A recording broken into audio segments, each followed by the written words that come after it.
Alrighty, chummers, we have got session number 5 completed. So, I want to start this one off with a little note about the last week's recap. After both having rewatched it and after some constructive notes from the party members, I will admit that, the last one was a bit on the doom and gloomy side. And I think this just naturally comes in waves, basically like any like prolonged hobby or activity or anything. And after a good session, I feel good afterwards, and after a not so good session, I feel not as good. Which there's definitely, I could definitely learn a thing or two. I've like definitely failed to internalize those spiritual Buddhist teachings of suffering being the root cause of, or no, desire being the root cause of all suffering, and definitely just having this platonic ideal in my mind of how amazing a session is going to be before playing it, and then actually playing it out, and then that not living up to the standards of the perfect session I created in my mind, which at that point I'm definitely just setting myself up for disappointment. Uh, so, that having been said, I do want to say I get that for the vast majority of my players, that they probably would not be going out of their way to play RPGs if it were not for me asking them to play the game. So I get for the majority of them, they are like stepping out of their comfort zone in order to allow me to both partake in this activity that I really want to partake in, and to both allow me to like express myself through this form that just requires other people there to be present and to all contribute and everything. So I do want to say I am truly appreciative and truly grateful that I have friends that are willing to take both time out of their day and a day out of their week in order to indulge me. Yeah, especially, going on the internet and saying that there's so many people that do actually want to play the game and just like don't have people to play the game with. And there's even people out there like so desperate that they are even like paying money just to be willing to play the game. So I am appreciative. I am grateful that I have friends that are willing to play this game with me. So no matter how negative I get during some of these sessions, I like it does ultimately come from a place of being happy that like the fact that I even get to play the game at all far outweighs any of the negative comments that I have about the outcomes of some of the sessions. Anyway, with that out of the way, let's just jump right into what happened session 5. So this time I reverted back to the one-on-one scenes. This time I was gonna try to do something of a like have everyone do their like one-on-one scenes and then launch into like the group, like then put them in a position to be in groups where ideally something would come out of that, and maybe people would learn something about everyone's previous individual scenes. I think the main lesson I have learned in the campaign regarding this is that, well, in this campaign, especially because everyone's playing thieves and scoundrels, because it is ultimately a crime gang session campaign type of thing, and it's definitely given people a very clear and easy access to playing the type of character of the dark, brooding loner who doesn't want to express their feelings or talk about things with other people. Which is definitely a problem in a heavily like dialogue central type of experience. So the next campaign, I definitely need to put some incentives in place to try to push people towards playing characters that are willing to, express themselves and like talk to each other and not all be like, brooding loners. Um, but I didn't know that back when we were doing character creation. But yeah, I do need to create some. I guess I was. Oh wait, well, I guess I should say that like a couple of characters like that, like a person in a party like that is okay, and or especially if there's a direct means of getting people, like if there is like a line of questioning that could get someone to open up a bit about themselves and their feelings and their past and all that stuff. You can get away with one or two of those, but I think should have pushed harder for people being the loud-mouthy Quentin Tarantino type of gangsters. um, Another thing that I had experimented with this session is doing lots of flashbacks into exploring people's pasts and sort of showing just how they got here today.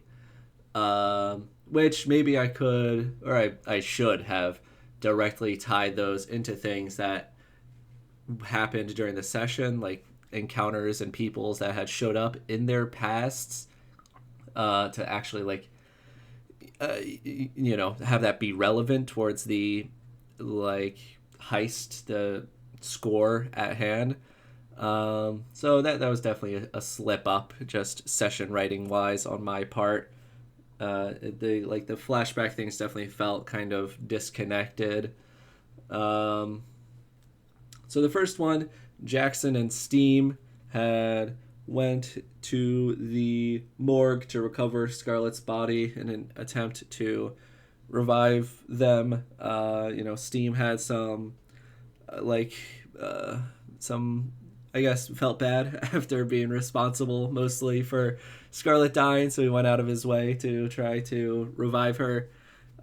Which that's like some character movement. I was quite happy with how that one went. I think that was the best out of all the sort of pre-session scenes that had sort of come up, especially because now we have like a growing, developed bond between Jackson and Steam. Because now that Steam has like gone out of his way to help Jackson, I am sure that Jackson, like knows and feels like he owes Steam something. So I'm sure he is going to help him out whenever, probably in the very last session when everything comes to like a head.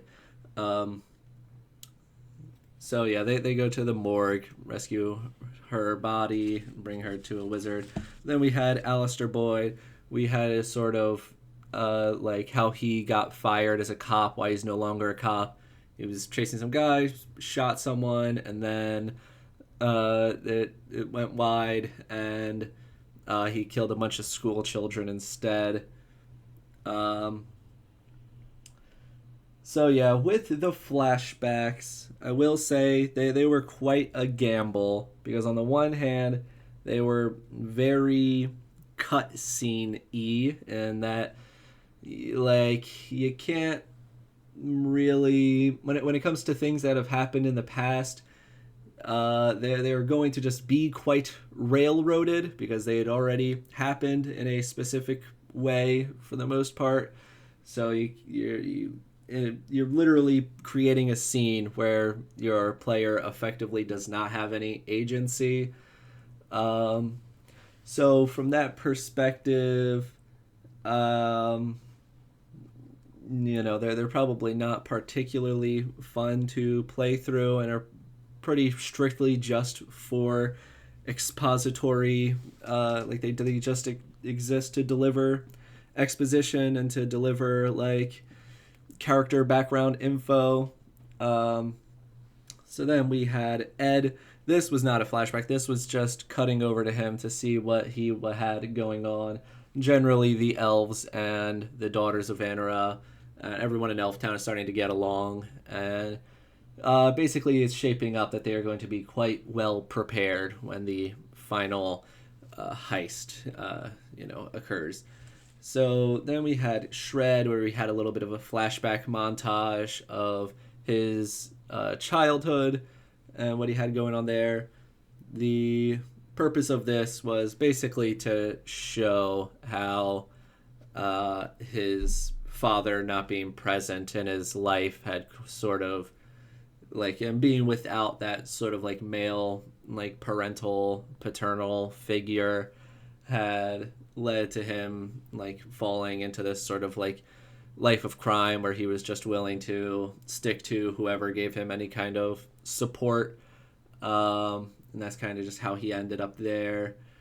I guess the purpose of this was to kind of show why Shred would feel resentful towards Jackson and hopefully build some like tension between the two of them there. Then Dreadbeard. Oh yeah, I guess the Alistair one was specifically to show like how this has led to him becoming an alcoholic and him like trying to drink away these memories. And then Dreadbeard, it was just a up and comer like union founder.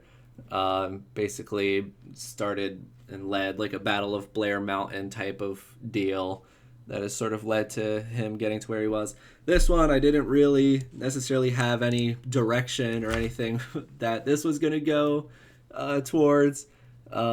Maybe like this one pretty much just existed to show that like Dreadbeard really, really hates the corporations.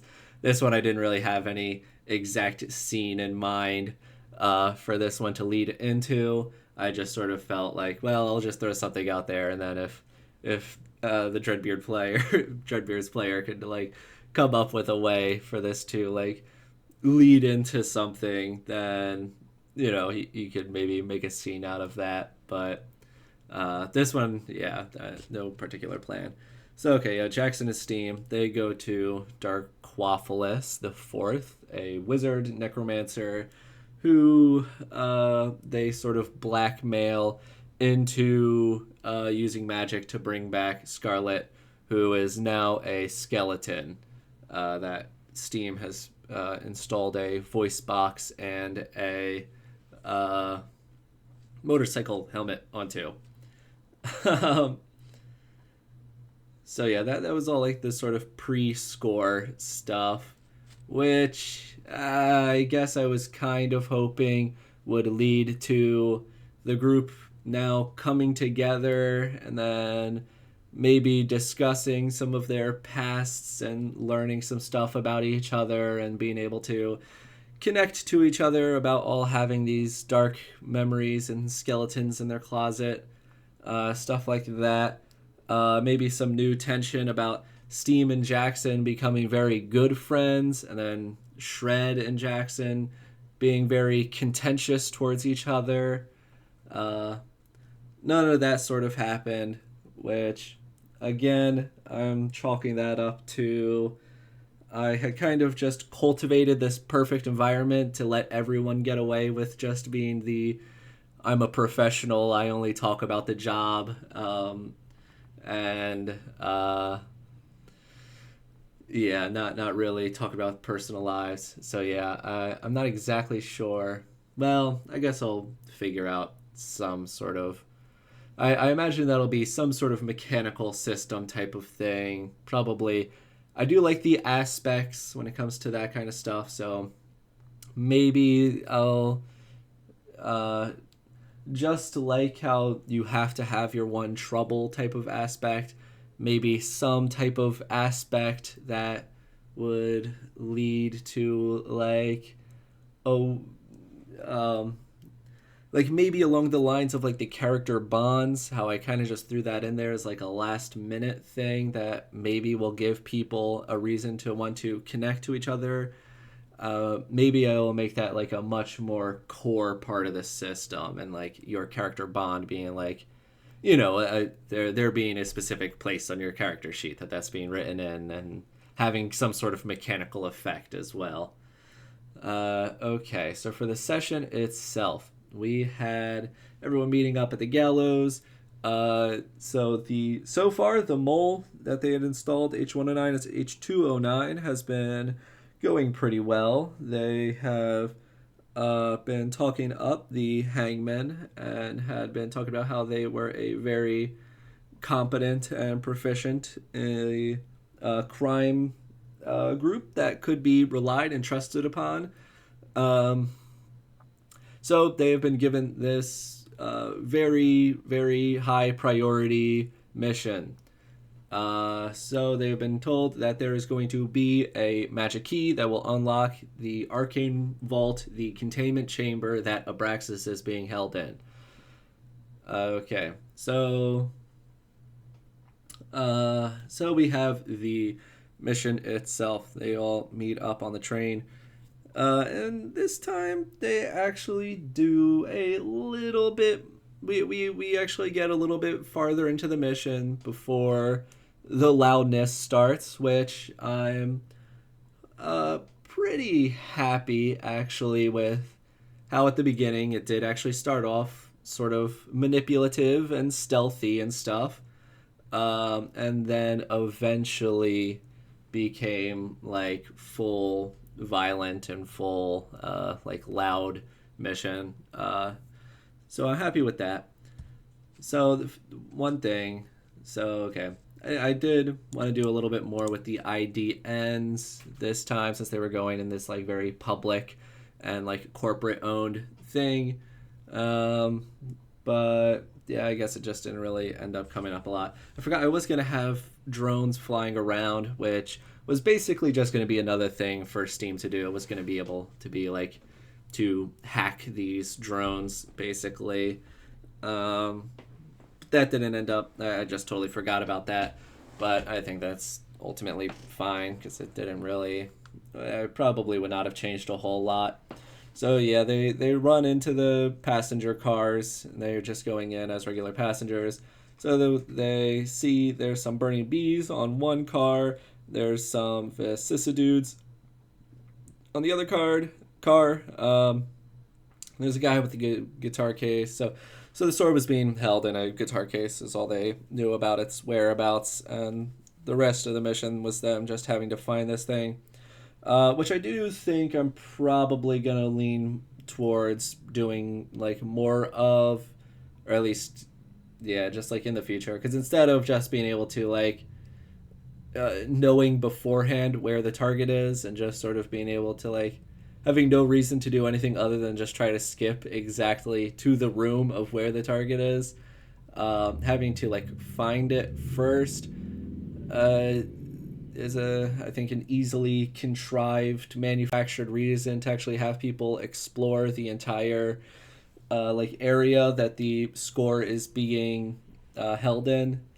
I guess like the Doom keys of a previous heist was sort of meant to do that as well, but I probably should have explained that that was the case before that heist started. Okay, so the thing with the burning bees and the vicissitudes, that was supposed to just be like an opportunity that they might have, if they wanted a distraction, uh, could have like somehow like tricked them and or just directly told them to go and fight each other, which would have given them, which would have like caused a scene for them to like then be able to sneak through the rest of the train during. There's a little bit of like a setup with the rats skittering around, which will later have been revealed to have been daughters of Anara, wild shaped as rats. This was just sort of like a red herring. The obvious just busker on the train playing the violin. So instead of the Bernie B and vicissitude plan, their distraction they decided to go with was to give the busker money and then to dance with him, which fair enough. I guess that, why not? So then they go to the next car. They see an Aerodyne, a flying car. This was supposed to sort of be a setup to be a potential escape path, was to use this car to like fly away out of off the train after everything. This ended up not coming up again. The sleeping car. So this was where uh, there was going to be a scene where Boyd was going to have to some combination of see and interact with his like ex-wife, and to since his daughter was on board with her, he was going to have some sort of reason to not want to blow up the entire train and just start like killing everyone on board in order to just get the thing that they wanted. Which, speaking of which, I did realize I just forgot the heat gained from this session, so I'll have to do that at the beginning of the next time.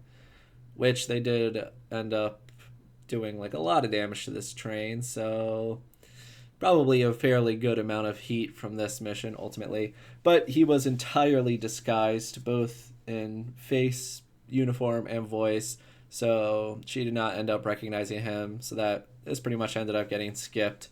Then they go to the dining car. There was like BBS biotech sort of like higher ups playing poker on this car. I guess I was hoping. Well, I had just watched Ocean's 11, so I was kind of hoping that this would maybe turn into some sort of flashback scene of like, I knew this was going to happen, so I'm going to, so one of these players is going to disguise themselves as another higher up rich guy kind of person, and then join them at the table, and then start playing Three Dragon Ante with them to try to get information out of them about where the whereabouts of this magic sword is. This ended up just, or potentially maybe they just like start killing and or taking them hostage. That ended up also getting skipped. Then there was going to, well, there was the next one, this the Hydra and the livestock car that was being transported, which was going to be sort of like a BBS biotech. They are, harvesting it for like Hydra blood for some regenerative property drugs or something. So this was going to have be a potential distraction, was just unlocking this, which they do end up doing. So that actually ended up playing through how I had kind of expected.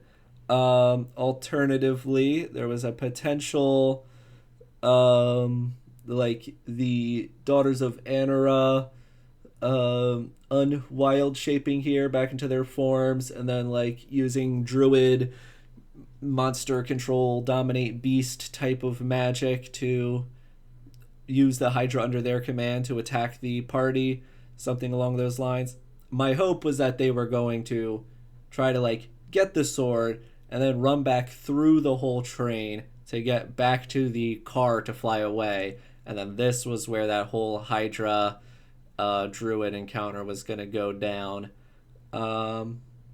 They ended up just like running to the last car and then just decoupling it, which I guess I probably should have expected. And like I kind of realized that was going to be a like a potential thing that was going to happen.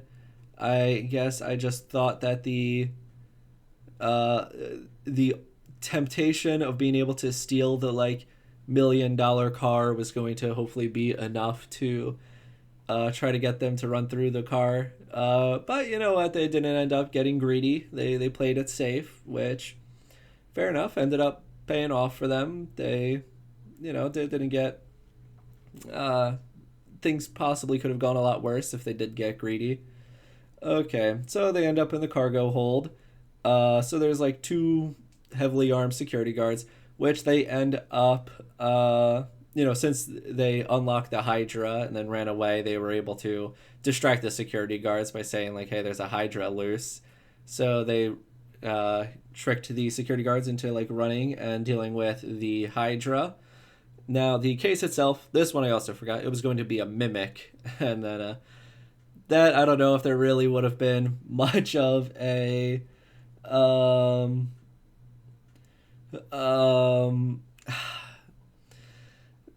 like much of really an encounter, sort of just what is going to be a sucker punch cheap shot trap to attack them, which I realize they're kind of hard to pull off in like Blades in the Dark as opposed to D&D. Because like in D&D it's pretty easy how you handle that. It's just like, okay, well, make a perception check, and if you fail then you just don't realize what's going on. But in Blades in the Dark, everything sort of has to be like initiated by the players. So you either have to like give a hint that there might be something going on and give them a reason to just start surveying and seeing if there might be a problem, or like because it's not really a thing where you call for checks as the DM. You sort of just wait for the players to do things and then wait for a check to be called. And to just do the thing where it's like, well, you didn't do this, so you just touched the case, and then it was a mimic, and then it attacks you, and then you suffer harm or something. You're really supposed to, like, never have, like, complications that occur that aren't in some way, like,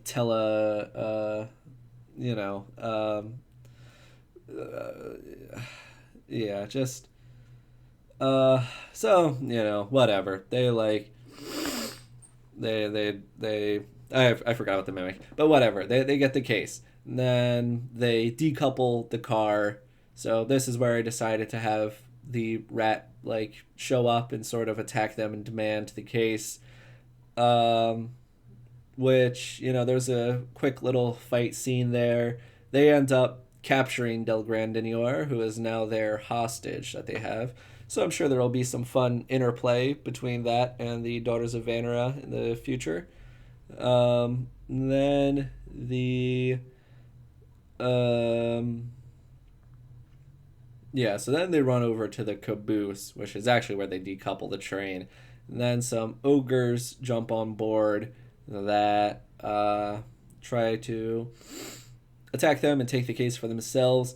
And they flashback to having created a fake replica of the sword that they instead give to the ogres, who, being dumb, stupid ogres, they fall for it. And they take the fake sword and then fly away, but not before Boyd tries doing some social engineering and failing and getting grabbed by one of the ogres and thrown off the train, and nearly dying. And they are told of the like secret location of We Are, where they are basically informed like, hey, bring the supplies and the sword and everything here, and then we will plan the final heist here, to like finally kill Abraxas.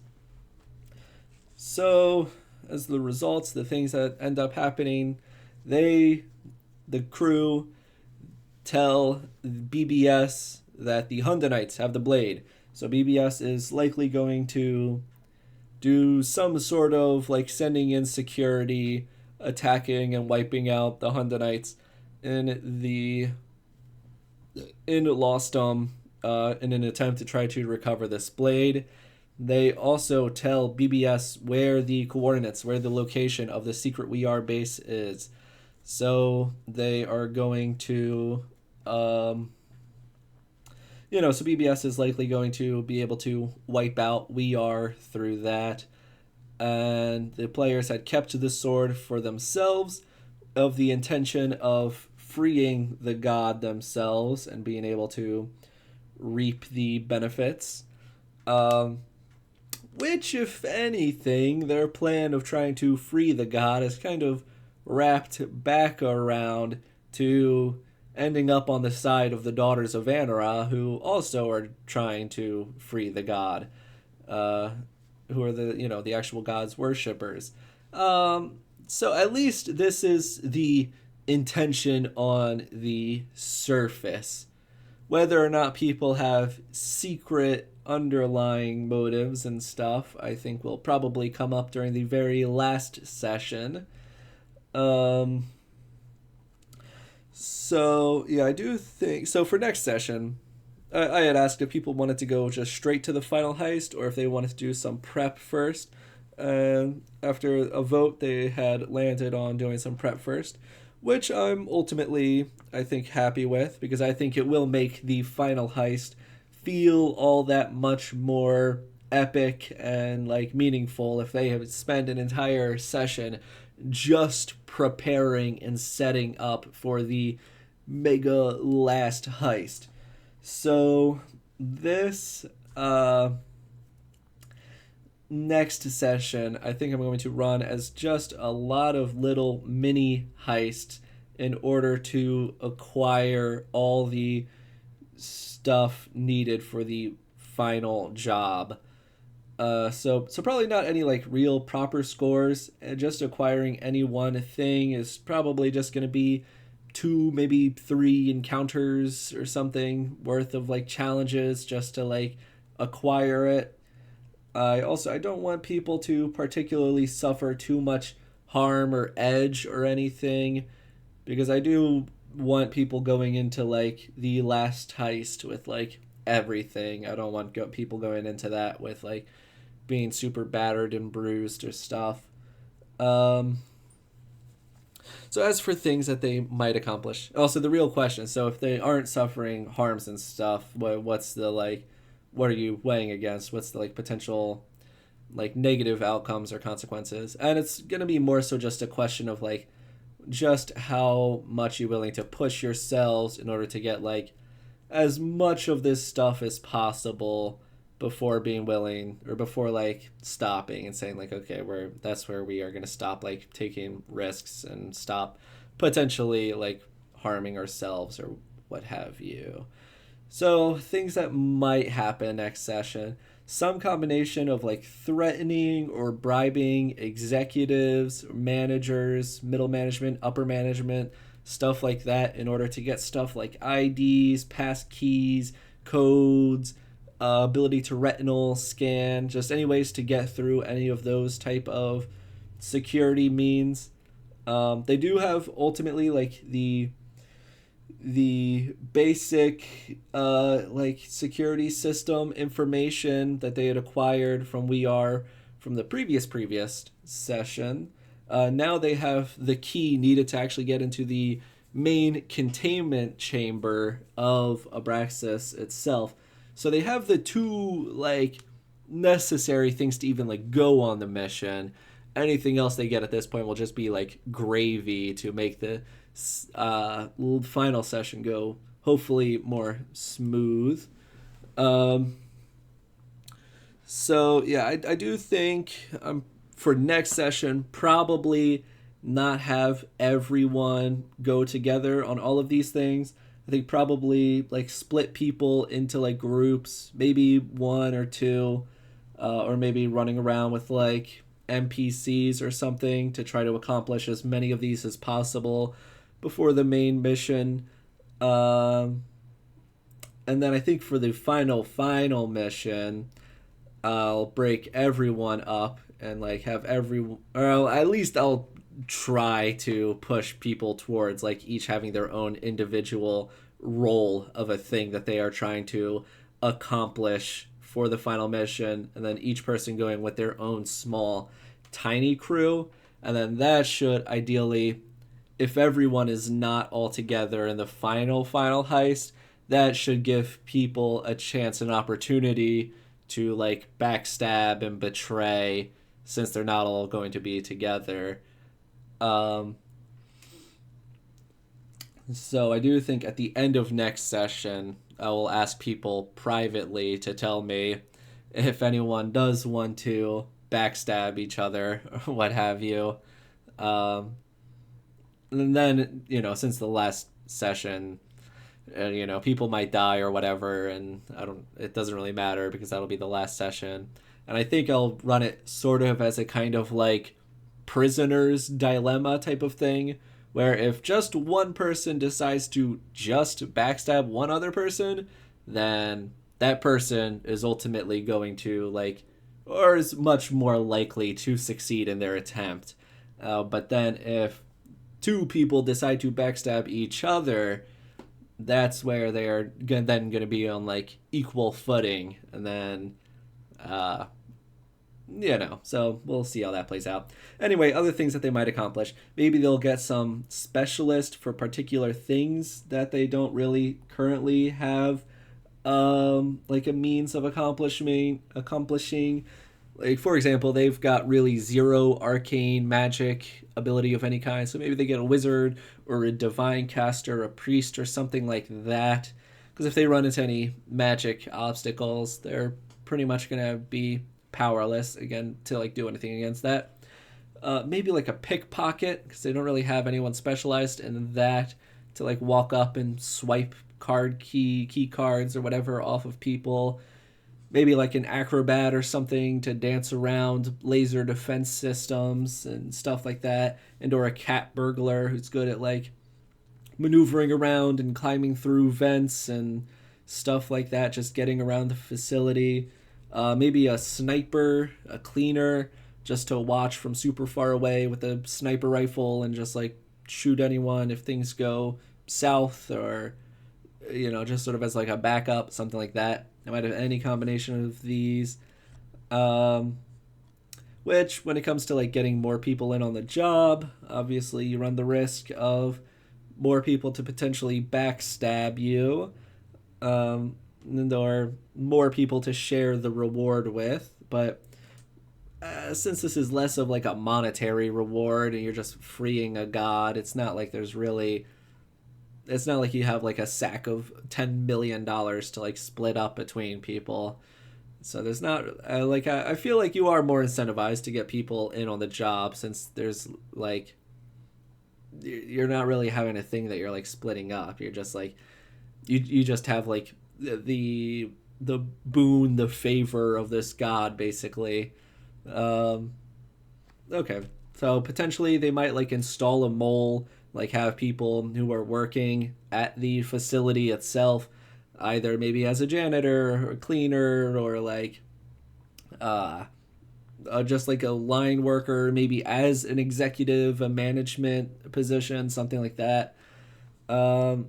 They might just acquire assets like blueprints and like find out where vents are and openings, like various little either backdoor entrances and stuff. Maybe a player will go through like the sewers or something, figure out where cameras are, security rooms, where the guards hang out, stuff like that. Maybe they figure out like guard rotations, like what times like guards are at specific places and when they like swap their shifts and stuff like that. Maybe manufacture some like reasons why utility workers might go to a specific place, like a broken water pipe or whatever, to have them to go into like rooms that would otherwise have like security in it.